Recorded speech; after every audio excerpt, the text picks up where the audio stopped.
Today we're tackling a common question that every smart TV owner has at some point. How do you switch HDMI inputs on your smart TV? Whether you're switching between your gaming console, streaming device, or Blu-ray player, we'll walk you through the simple steps to change HDMI inputs on your Roku device.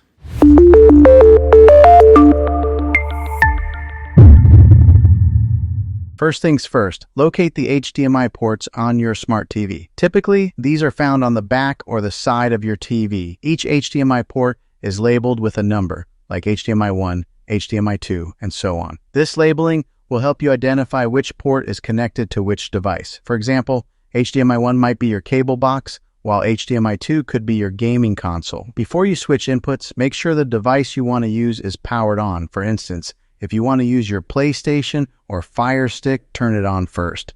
This ensures your TV can detect the active device when you switch inputs.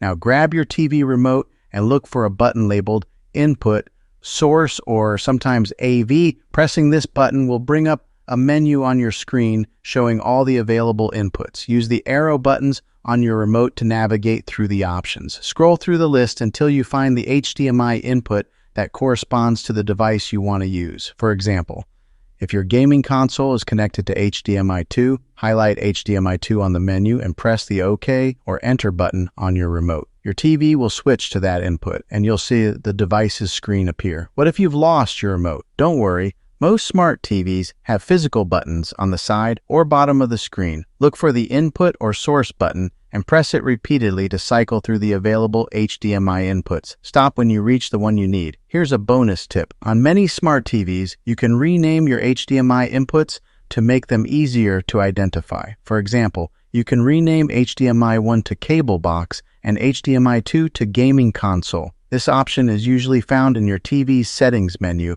under input labels or source names. And that's it. Switching HDMI inputs on your smart TV is quick and easy, whether you're using a remote or not. Now you can seamlessly jump between all your devices and enjoy your favorite shows, games, and more. If you found this guide helpful, make sure to give this video a thumbs up and subscribe to the channel for more smart TV tips and tricks. Have any other questions about your smart TV? Drop them in the comments below and we'll cover them in a future video. Thanks for watching, and we'll see you next time.